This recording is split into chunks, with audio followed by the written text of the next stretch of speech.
हमारे YouTube channel Hindi साहित्य में।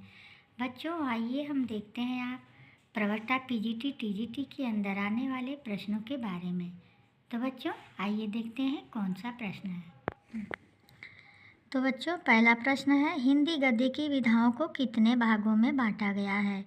तो हिंदी गद्य की विधाओं को 2 भागों में बांटा गया है। अगला क्वेश्चन है, हिंदी गद्य की प्रमुख विधा क्या है। तो हिंदी गद्य की प्रमुख विधा है नाटक, कहानी, उपन्यास, निबंध, आलोचना, एकांकी। ये सारी जो हैं हिंदी गद्य की प्रमुख विधा हैं, प्रमुख विधाएं हैं। अगला क्वेश्चन है, हिंदी गद्य की गौड़ प्रकीर्ण विधाएं हैं। हिंदी गद्य की गौड़ विधाएं कौन सी हैं। तो जीवनी, आत्मकथा, संस्मरण, रिपोर्टाज, यात्रा वृत्त, गद्य गीत, ये सारे जो हैं हिंदी गद्य की गौड़ विधाएं हैं। अगला क्वेश्चन है, रूपक का एक भेद है। रूपक का एक भेद क्या है। नाटक। अगला क्वेश्चन है, नट अभिनेता से संबद्ध होने के कारण कहलाया। क्या कहलाया। नाटक अभिनेता से संबद्ध होने के कारण, नट से संबंध होने के कारण नाटक कहलाया। अगला क्वेश्चन है, नाटक विधा का अंग्रेजी पर्याय क्या है। नाटक विधा का अंग्रेजी पर्याय है एसे, ड्रामा और प्ले। ड्रामा और प्ले, यही दो, बी और सी दोनों नाटक का अंग्रेजी पर्याय है। अगला क्वेश्चन है, मौलिक नाटकों का आरंभ किस युग से माना जाता है। तो मौलिक नाटकों का आरंभ भारतेंदु युग से माना जाता है। अगला क्वेश्चन है, भारतेंदु हरिश्चंद्र ने नाटक लिखे। भारतेंदु हरिश्चंद्र ने कौन से नाटक लिखे। कितने नाटक लिखे। 10 मौलिक नाटक लिखे और 7 अनुदित नाटक लिखे। 7 नाटकों का अनुवाद किया और 10 नाटक जो है अपने आप से लिखे थे। अगला क्वेश्चन है, निम्नलिखित में से कौन भारतेंदु युग के नाटककार नहीं है। तो कौन भारतेंदु युग के नाटककार नहीं है। राधे श्याम कथावाचक जो है भारतेंदु युग के नाटककार नहीं है। अगला क्वेश्चन है, किस युग में नाटक का अधिक विकास नहीं हुआ। तो द्विवेदी युग में नाटक का विकास अधिक नहीं हुआ। अगला क्वेश्चन है, हिंदी नाटक का स्वर्ण युग किसे कहा गया। तो छायावाद या प्रसाद युग को हिंदी नाटक का स्वर्ण युग कहा गया। अगला क्वेश्चन है, हिंदी की प्रथम नाट्य रचना तथा नाटककार थे। प्रथम नाट्य रचना कौन सी है। नहुस है और उसके नाटककार कौन है। गोपाल चंद्र गिरधर दास। अगला क्वेश्चन है, नाटक का विद्या एक महत्वपूर्ण रूप है। नाटक विद्या नहीं बच्चों, नाटक विधा माने एक प्रकार। नाटक का एक विधा एक महत्वपूर्ण रूप है। क्या है। नाटक विधा का एक महत्वपूर्ण रूप क्या है। एकांकी है। अगला क्वेश्चन है, हिंदी में एकांकी विधा का विकास किस युग में हुआ। हिंदी में एकांकी विधा का विकास किस युग में हुआ। तो छायावाद युग में हुआ। अगला क्वेश्चन है, भारतेंदु ने किस रचना नाटक में भ्रष्ट शासन तंत्र पर प्रहार किया है। तो अंधेर नगरी जो है भारतेंदु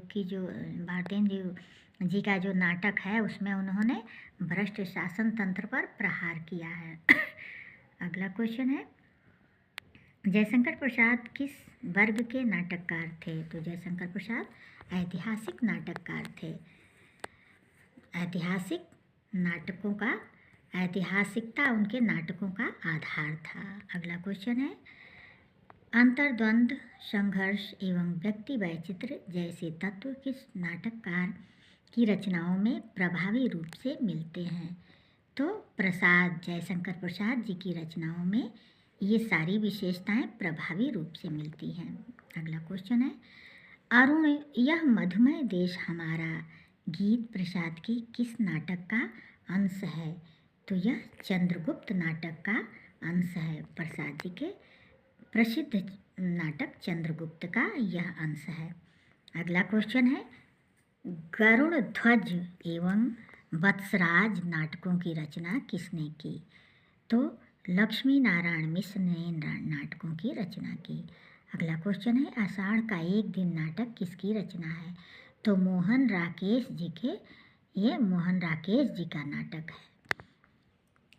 अगला क्वेश्चन है पन्नाधाय के चरित्र पर आधारित राजकुमार वर्मा का एकांकी नाटक था दीपदान। पन्नाधाय के चरित्र पर आधारित राजकुमार वर्मा का एकांकी नाटक कौन था? दीपदान। अगला क्वेश्चन है उपन्यास का शाब्दिक अर्थ क्या है? तो उपन्यास का शाब्दिक अर्थ है सामने रखना। सामने रखना उपन्यास का शाब्दिक अर्थ है। अगला क्वेश्चन है आज हिंदी में उपन्यास अंग्रेजी के किस शब्द का पर्याय है? आज हिंदी में उपन्यास अंग्रेजी के किस शब्द का पर्याय है? तो नॉवेल जो है हिंदी में जो उपन्यास जिसे कहा जाता है इंग्लिश में उसे नॉवेल कहा जाता है। अगला क्वेश्चन है हिंदी का पहला मौलिक उपन्यास माना जाता है परीक्षा गुरु को जो है लाला श्रीनिवास दास इसके रचनाकार हैं। तो इस नाटक को परीक्षा गुरु को जो है हिंदी का प्रथम मौलिक उपन्यास माना जाता है। अगला क्वेश्चन है उपन्यास सम्राट किसे कहा जाता है?